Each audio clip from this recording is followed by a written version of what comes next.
there was a bunch of guys that came to Las Vegas, and they bet on one of these games. The line moved 6 or 7 points. I bet on the other side of it because, of the line I make. And, of course, I had no idea that, they were shaving points. And I lost the bet.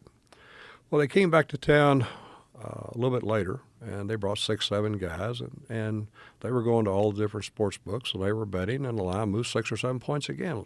Lines on games don't move 6 or 7 points. Well, the second time I didn't bet and sure enough, they won the game by like 20 again. Well, they came back the third time, and by now I'm taping the games. I'm looking at the games. They came back the third time, and they did the same thing. Well, I called Steve Ducharme, who was the head of Game and Control for the Game and Control Board. He was the law enforcement part of Game and Control, and told him what was going on. And they dispatched some agents. They tried to get these people to talk to them. They left Las Vegas, went back to Arizona, and then later on, I think one of them got kind of caught up in a drug deal, and then it came out they were fixing games. And there were a couple of players that were intentionally thrown off, and they were fixing games, and that's how that scandal came out. I guess. So it was exposed by gamblers. Oh, it's by gamblers, and how did you know that something? How did you know it wasn't just luck? Well, I mean, Joe, look, this would be like tracking an elephant in the snow. I mean, you got guys who no one's ever laid eyes on, and they come to Las Vegas and they bet on a game and they move it 6 or 7 points. If you're a handicapper, or you know anything at all about betting sports, if the line moves, it's and you're laying a second or third point. You better have a really strong opinion because they move this line for one reason. It's to make it a lot less appealing to the person betting on that team. So when somebody comes to town and they move a line 6 or 7 points, no bettor in the world is going to do that. And in order to do that, they went to every sports book in town, and they just, they laid, 6, 6.5, 7, 7.5, 8, 8.5, 9, 9.5, 10. Okay, well, because they were new to betting. Okay, they knew they had an edge because of what they were doing, but they didn't know anything about betting. As a result, they created something that was easy for anyone to see. I saw it again the first time. I didn't know, the exact, I didn't know exactly who was doing it, and I bet on the other side. Of course, I lost my money, and of course, I came back the second time.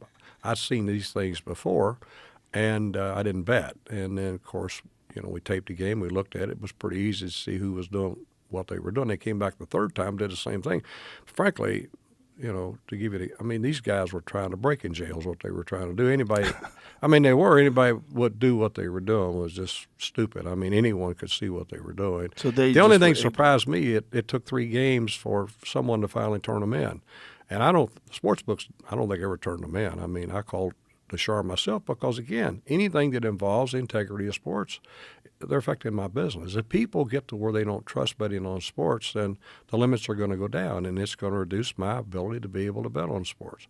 The other one, with the referee, the NFL referee, gamblers knew about that 8 months before he got busted by law enforcement. People quit betting on the games. Really? Oh, well, sure. I mean, it wasn't like... They just suspected that the calls were bad. What happened? Anytime, again, Joe, because the market's so small. Okay, think about the New York Stock Exchange or think about Apple stock. You could buy $500 million worth of Apple stock, and the price on Apple stock would barely move, okay? On a NFL, on an NBA basketball game, if you were to bet $250,000 on an NFL basketball game, it would probably move 1.5, 2 points.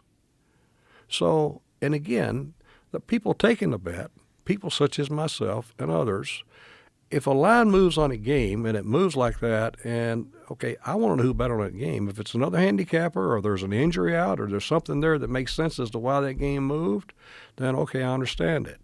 But if there's some mysterious person that's betting a lot of money on a game that hasn't been doing this for a period of time, And then I'm looking at an outcome of a game that doesn't make sense. If I tape it and I see, something that's out of the ordinary about the way the game's being officiated or some player's performance, this stuff is easy, Joe, to see. And you're not dealing here with master criminals. You're dealing with people that frankly aren't very smart, and they're not very smart to be doing what they're doing, and the way they go about it, they're even, I don't know if you remember the thing years ago with Hot Rod Williams. I mean, there's the ones. What was that thing?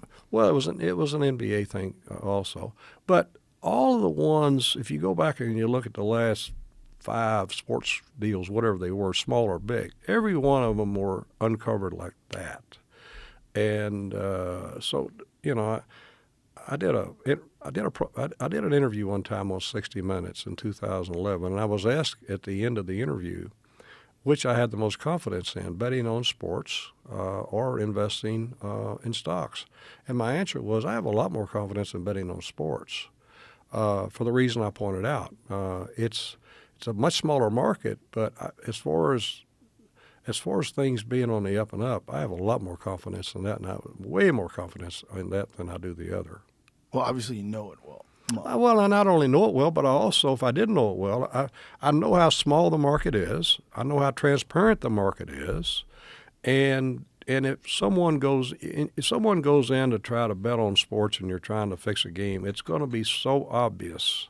It's so easy to detect, and it's so easy to. And today it's even easier. And the good thing about legalized sports betting is it's so transparent. Everybody who has an account, you take all of these young players that haven't, they haven't been, I'll call it schooled correctly. They haven't, whether it be their teams or whomever, they haven't explained to them, the repercussions about betting on sports if they're a professional athlete. We've had some here recently that, basically these guys are kids, Joe. They're kids. They don't know any better. And someone should have sat down with them and explained to them the ramifications of what they were doing. Maybe they did, maybe they didn't. But we've had a few of them out there now. But, you've seen how quick they catch them because it's all transparent. They go in and make these bets. It doesn't take them any time at all to figure out who they are, if they're a football player or whatever they're doing. And it's been brought to the public's attention. So, if it's that easy to catch them, somebody out there making large bets on something, moving the line substantially, and you don't know who this person is, and you're looking at, and they do this more than one time or 2 times, and you're seeing an outcome of a game that doesn't make sense, it isn't going to take long to figure this out.